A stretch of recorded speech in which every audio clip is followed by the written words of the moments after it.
प्रिय विद्यार्थियों, शुभ संध्या। आज हम पुनः आप लोगों के बीच में कवि कुलगुरु कालिदास का भाग 3 लेकर आए हैं। आइए हम लोग देखते हैं। कल कुछ नेटवर्क व्यवधान के कारण हम लोग बीच से हमारा संपर्क कट गया था अचानक, जिससे हमको भाग 3 बनाना पड़ा। आप लोग ध्यान दें, जो इम्पोर्टेंट है उसको आप दोहराते रहिए।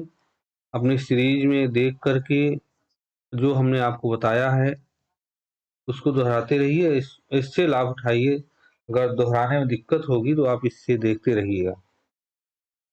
चलिए आप लोग हम देखते हैं कालिदास के बारे में अगला पैराग्राफ। वस्तुतः वस्तुतः कालिदास वास्तव में कालिदास मूर्धन्यतमः सर्वश्रेष्ठ भारतीय कवि हैं। वास्तव में कालिदास मूर्धन्यतमः भारतीय कवि अस्ति, सर्वश्रेष्ठ भारतीय कवि हैं। एकतस्तस्य कृतिषु उनकी एक और तस्य उनकी कृतिषु रचनाओं में काव्योचित गुणानां समाहारः दृश्यते। काव्योचित गुणों का समाहार दिखाई देता है। अपरतश्च दूसरी ओर भारतीय जीवन पद्धति की सर्वांगीणता तत्र राराजते। सर्वांगीणता वहाँ विराजमान है। एक और तो उनकी कृतियों में काव्योचित गुणों का समाहार दिखाई पड़ता है। अपरतस्य दूसरी ओर भारतीय जीवन पद्धति की सर्वांगीणता तत्र राराजते। वहाँ सर्वांगीणता, पूर्णता, संपूर्णता राराजते विराजमान है। काव्य उत्कर्ष की दृष्टि से तस्य काव्येषु मानव मनसः उनकी काव्य उत्कर्ष की दृष्टि से उनके काव्य में तस्य काव्येषु उनके काव्य में मानव मन की सूक्ष्मानुभूति नाम इंद्रधनु, सूक्ष्म अनुभूतियों का इंद्रधनुष कस्यापि किसी भी सहृदय व्यक्ति के चित्तम आवर्जयितुम, चित्त को आकर्षित करने में पारयत सक्षम है। काव्योत्कर्ष दृष्टया काव्य की उत्कृष्ट की दृष्टि से तस्य काव्येषु उनके काव्यों में मानव मन की सूक्ष्म अनुभूति नाम इंद्रधनु, सूक्ष्म अनुभूतियों का इंद्रधनुष कस्यापि किसी भी सहृदय व्यक्ति के चित्तम आवर्जयितुम पारयत, चित्त को आकर्षित कर लेता है। प्रकृति भी स्वजड़त्वम विहाय, अपनी जड़ता को विहाय छोड़कर सर्वत्र चारों तरफ हर जगह सब जगह मानव की सहचरी के समान आचरण करती है। सहचर इव आचरति, मानव के सहचर इव आचरति, मानव के सेविका के समान, सहचरी के समान आचरण करती है। रघुवंश में दिग्विजयार्थम, दिग्विजय के लिए प्रस्थिते गए हुए रघु के सभा जन्म वन वृक्षाः, रघु के सम्मान में उनके सभाजन वन में सभा जन्म वन वृक्षाः, उनके वन के वृक्ष लोग वृक्ष प्रसून वृष्टि भी प्रसून फूलों की वर्षा संपादित करते हैं। दिग्विजय के लिए प्रस्थान या गए हुए रघु को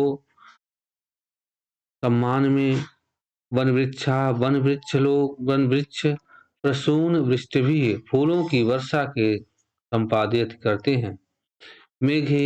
मेघ में विरहोत्कंठितस्य विरह में उत्कंठित विरह में वियोग में विरहोत्कंठितस्य विरह में उत्कंठित यक्ष के प्रेम विहलतायाः प्रेम विह्वलता की अद्वितीय सृष्टि परिलक्षते लक्षित होती है।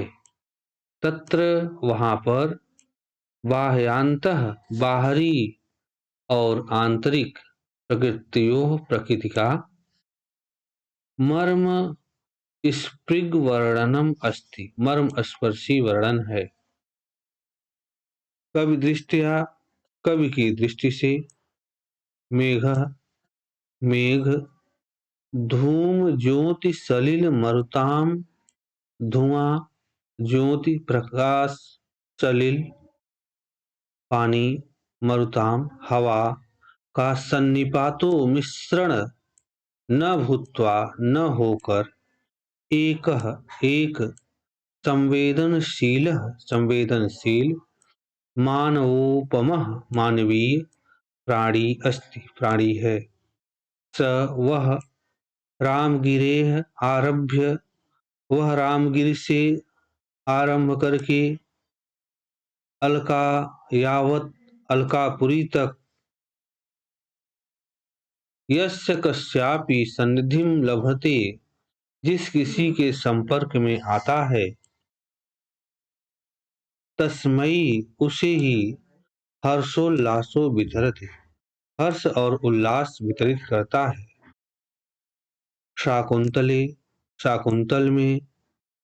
शाकुंतल नाटक में पति गृह गमन काले, पति के घर जाते समय आश्रम के वृक्ष स्वभगिन्यैः अपनी बहन शकुंतला के लिए आभरणानि समर्पयन्ति, आभूषण प्रदान करते हैं, वस्त्र आभूषण प्रदान करते हैं।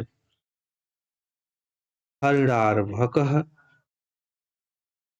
और हिरण का बच्चा तस्याः उसका मार्गम अवरोधम कृत्वा रास्ता रोककर स्वकीयम अपना निश्चलम प्रेमम प्रकटयति, निश्चल प्रेम को प्रकट करता है। एवमेव इसी प्रकार नदियां प्रेयसी के इव समान आचरण करती हैं। सूर्य अरुणोदय वेलायाम, सूर्य अपने उदय की वेला में स्वप्रियतमायाः अपनी प्रियतमा नलिन्याः कमलिनी की तुषार बिंदु रूपाणी ओस के बूंद रूपी आंसुओं को स्वकरैः अपने किरण रूपी हाथों से परिमृजत पूछता है। इसके बाद छात्रों, अब आपको अगला पैराग्राफ आप दोहराते जाइएगा, और जो आप देखेंगे किताब में जो पैराग्राफ कई बार आया हुआ है पीछे विगत परीक्षाओं में, उसको विशेष करके दोहराइएगा, क्योंकि पहले पाठ के सारे पैराग्राफ बहुत इम्पोर्टेंट हैं। इसलिए आप जो है समय जब भी मिले तो इसको आप दोहराते रहिएगा। जहाँ भी कहीं दिक्कत हो तो हमारे व्हाट्सएप नंबर से मैसेज करके आप पूछ सकते हैं। किसी भी समय। अगला पैराग्राफ देखिए। अब कालिदास की रचनाओं का जो काव्यगत सौंदर्य है, काव्यगत सौंदर्य, जिसको काव्य सौंदर्य कहते हैं, यह इसी पैराग्राफ में है। देखिए, काव्यगत और भावगत दोनों सौंदर्य आपको इसमें दिखाई पड़ेंगे। कालिदास काव्येषु, कालिदास के काव्यों में मुख्य रसः अंगिरसः, जो अंगी मुख्य रस है, कालिदास काव्येषु, कालिदास के काव्यों में अंगिरसः मुख्य रस, अंगिरस होता है मुख्य रस, श्रृंगारो अस्ति, श्रृंगार है,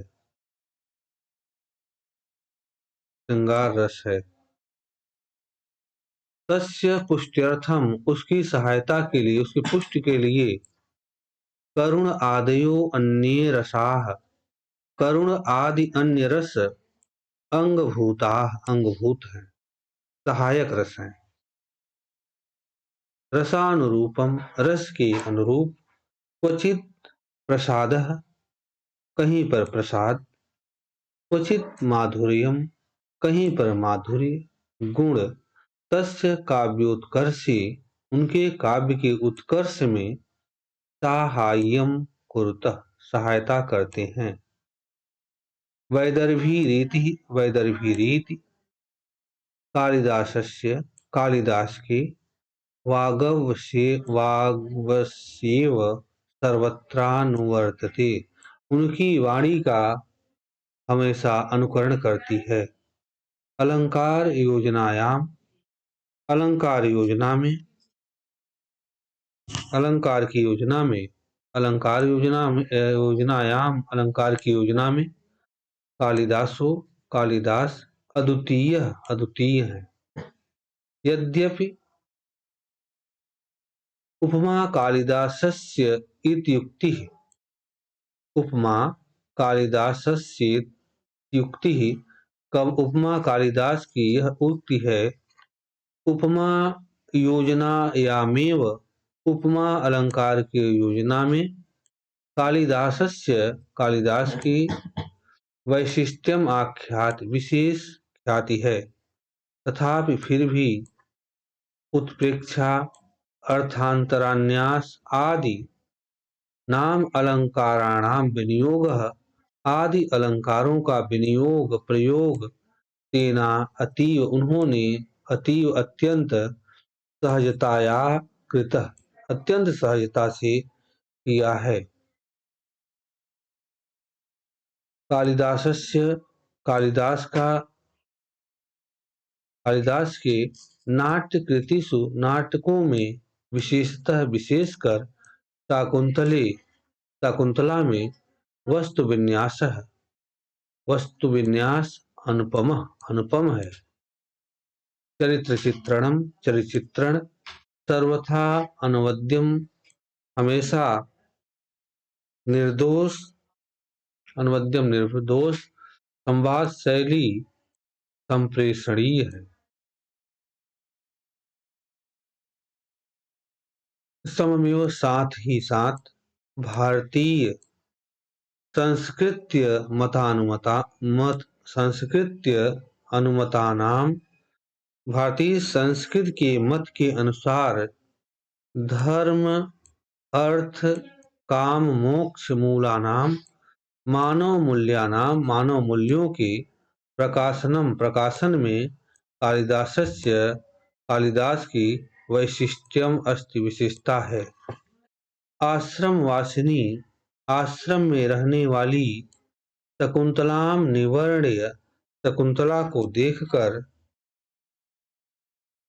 मनसि, मन में, काम प्ररोहम अनुभूय, काम भावना का अनुभव करके, दुष्यंतम, दुष्यंत को, तावत शांतिम न लभते, तावत शांतिम न लभते, तब तक शांति नहीं मिलती, यावत ताम, जब तक कि वह क्षत्रिय परिग्रह क्षमा, क्षत्रिय के द्वारा परिग्रह क्षमा, विवाह योग्य, विश्वामित्र की दुहितेय मिति ना वैति, दुहिता नहीं जान लेता, पुत्री नहीं जान लेता। देखिए फिर से, आश्रम वासिनी शकुंतलाम निवर्ण्य, आश्रम में रहने वाली शकुंतला को देखकर मनसी मन में काम प्ररोहम अनुभूय, काम की भावना का अनुभव करके दुष्यंत को तावत मन तब तक शांति नहीं मिली, यावताम जब तक कि क्षत्रिय परिग्रह क्षमा, क्षत्रिय के योग्य साध क्षमा, विवाह योग्य विश्वामित्र की दुहितेय मिति नावैति, पुत्री नहीं जान लेता है। कर्णवस्य अनुज्ञाम बिना, कर्ण की आज्ञा के बिना, गंधर्व विधिना प्रेम विधि से कृतः विवाह, विवाह करके उभावपि दोनों भी तावत प्रताड़यति तब तक पीड़ित होते रहे, तब तक पीड़ित होते रहे, यावद एकह जब तक कि एक शकुंतला मारीचाश्रमे, मारीच के आश्रम में तपश्चरणेन तपस्या के द्वारा, अभिज्ञान जनित अज्ञान के द्वारा, कलुषम न क्षालयति, अज्ञान में किए गए कलुषम पाप को न क्षालयति, न ही धो डालती।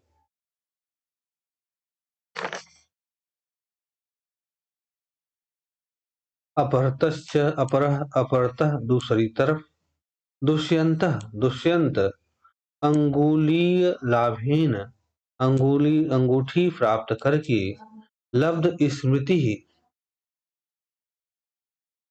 अंगूठी मिलने से स्मृति पाकर, लब्ध स्मृति, अंगुलीय लाभेन अंगूठी पाकर, लब्ध स्मृति, स्मृति आने से, यादाश्त आने से, सन भृंसा पीड्यमान है, वह तब तक अत्यधिक पीड़ित होता रहा, पीड़ित होता, प्रायश्चिताग्नौ, प्रायश्चित के अग्नि में आत्मशुद्धि न कुरुते, आत्मशुद्धि नहीं कर लेता, तदंतर मेव तब तक तयोः, उसके बाद जो है दोनों, तदंतर मेव तयोः, इसके बाद दोनों का दाम्पत्य प्रेम,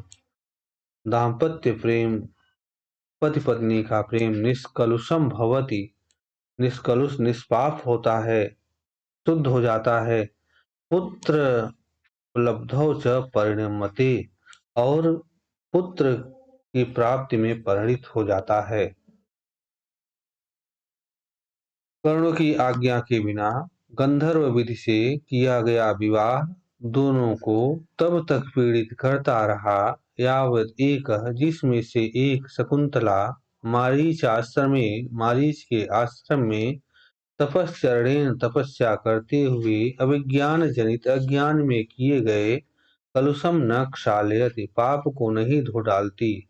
अपरतः दूसरी ओर, दुष्यंत अंगुलीय लाभेन, अंगूठी प्राप्त करके, लब्ध स्मृतः, यादाश्त आने से, सन भृंसः पीड्यमानः, तब तक पीड़ित होता रहा, पीड़ित होते हुए, प्रायश्चित अग्नौ आत्मशुद्धि न कुरुते, प्रायश्चित के अग्नि में आत्मशुद्धि नहीं करता, तदंतरमेव तब तक तयोः दोनों का दाम्पत्य प्रेम निष्कलुषम भवति, तब दोनों का दाम्पत्य प्रेम निष्कलुष होता है, निष्पाप होता है, पुत्र उपलब्धौ च परिणमते, और पुत्र के रूप में परिणित हो जाता है, पुत्र प्राप्त के रूप में परिणित होता है। इसके बाद रघुवंश में कालिदास द्वारा किए गए रघुवंशी राजाओं का वर्णन अगले पैराग्राफ में आप लोग देखें। रघुवंशी रघुवंश में रघुवंशी नाम चित्रणम तथा करोति। रघुवंशी राजाओं का चित्रण उस प्रकार किया गया है जिससे भार भारतीय जनजीवनस्य उदात्त दर्शनाम सम्यक दिग्दर्शनम भवेत्। जिसके द्वारा भारतीय जनजीवन के श्रेष्ठ आदर्शों का भारतीय जनजीवनस्य उदात्त दर्शनानाम सम्यक दिग्दर्शनम भवेत्। भारतीय जनजीवन का उदात्त दर्शन सम्यक दिग्दर्शन हो सके। रघुकुल जा राजान। रघुकुल में उत्पन्न हुए राजा लोग प्रजा क्षेमाय बलिमाहरन। प्रजा की भलाई के लिए रघुकुलजा राजान प्रजा क्षेमाय बलिमाहरन प्रजा के कल्याण के लिए बलि कर लेते थे, टैक्स लेते थे। मित संयत भाषणस्ते और वे हमेशा कम और संयमित बोला करते थे। सदा सत्यनिष्ठा आसन हमेशा सत्य निष्ठ रहते थे। यशस्य कामास्ते और यश की कामना करते थे। तदर्थम उसके लिए प्राणान अपत्यक्तुम प्राणों को भी त्यागने के लिए सदैव उद्यता अभवन हमेशा तैयार रहते थे। केवलम केवल संतत्यर्थे संतान प्राप्ति के लिए ते गृह मेधिनो बभू गृहस्थ होते थे। शैशवे विद्यार्जनम शैशवावस्था में विद्या अर्जन करते थे। यौने रंजनम युवावस्था में मनोरंजन करते थे। वार्धक्य और वृद्धावस्था में मुक्त्यर्थम मुक्ति प्राप्त करने के लिए मुनिवदाचरणम मुनियों के समान आचरण करना तेसाम व्रतमासीत उनका व्रत होता था। बालक वृद्ध वनितादीनाम बालक वृद्ध और स्त्रियों आदि के लिए यदा आचरणम जिस प्रकार का आचरण कालिदास काव्य निरूपितम कालिदास के काव्य में निरूपित है लिखा गया है।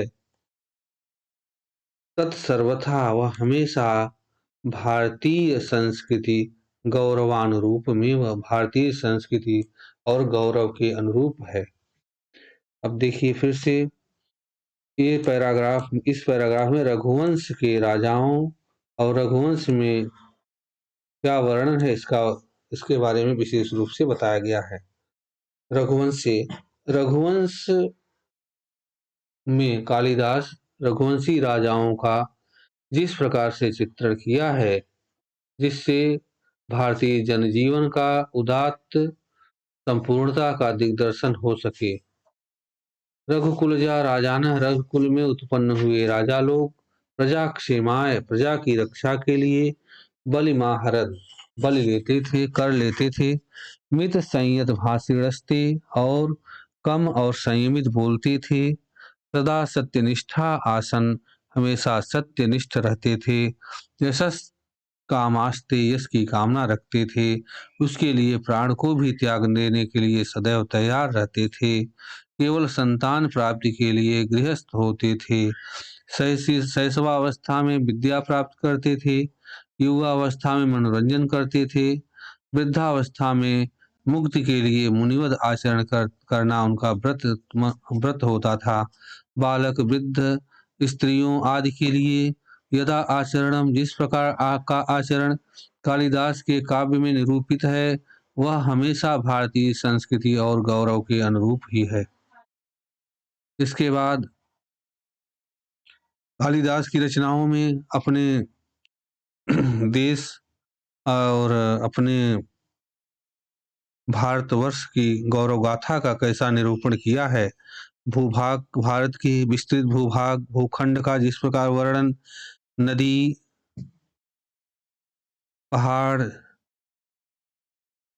वन मैदान का जिसका वर्णन किया है बड़ा अद्वितीय है। इसको आप लोग देखें। कालिदास की रचनाओं में भारतवर्ष का कैसा वर्णन है इसको देखिए। बहुत ही सुनियोजित वर्णन इन्होंने किया है। आहि भवतः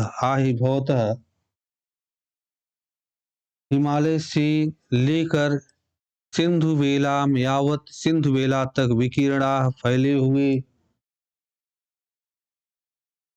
भारत गौरव गाथा, भारत की गौरव गाथा कालिदासेन, कालिदास के द्वारा स्वकृतिषु उपनिबद्धा, अपनी कृतियों में उपनिबद्ध है, लिखा गया है, वर्णित है। रघुवंश में मेघे, मेघदूत में कुमार संभवे च, और कुमार संभव में भारत देश के विविध भूभागानां, अनेकों प्रकार के भूभागों, गिरि पहाड़ काननादि नाम वन आदियों का यादृक जिस प्रकार स्वाभाविक मनोहारी सुंदर चित्रणम लभ्यते, चित्रण प्राप्त होता है, स्वचक्षुषाम अनवलोक्य, अपनी आँखों से देख करके, तद संभवम अस्ति, वैसा संभव होता है। तथा विधम, जिस प्रकार से, तस्य देश प्रेम, उनका देश प्रेम, तस्य काव्योत्कर्षम समुद्धयत, उनके काव्य के उत्कर्ष को बढ़ाता है। संतु तत्रान अल्पाः संस्कृत कवयः, संस्कृत में कुछ और भी कवि हैं, किंतु लेकिन कस्यापि, किसी की भी कालिदासेन साम्यम नास्ति, कालिदास से समानता नहीं है। साधुक्तम केनचित कालिदासानुरागिणा, कालिदास के किसी प्रेमी ने ठीक ही कहा है। पुरा कवीनाम गणना प्रसंगे कनिष्ठिकाधिष्ठित कालिदास अद्यापि तत्तुल्य कबीर भावाद अनामिका सार्थवती बभूव। कहते हैं कि प्राचीन काल में कवियों की गणना के प्रसंग में कालिदास का नाम, प्राचीन काल पुरा कवीनाम गणना प्रसंगे, प्राचीन काल की कवियों की गणना के संदर्भ में कनिष्ठिका अधिष्ठित कालिदास, कालिदास को कनिष्ठिका अंगुरी पर गिना जाता है। अद्यापि, आज भी उनके तत्तुल्य कबीर अभावाद, उनके समान कवि के अभाव में अनामिका सार्थवती बभूव, अनामिका नाम का जो अर्थ युक्त है, जो है हमेशा सार्थक हो रहा है। आज भी उनके समान कोई कवि नहीं है। अनामिका उंगली का अर्थ होना सार्थक समझ में आ रहा है। ठीक है बच्चों, इसके साथ ही यह पाठ समाप्त होता है। अगले पाठ में हम पुनः आपसे अगले वीडियो मिलेंगे। तब तक के लिए नमस्कार।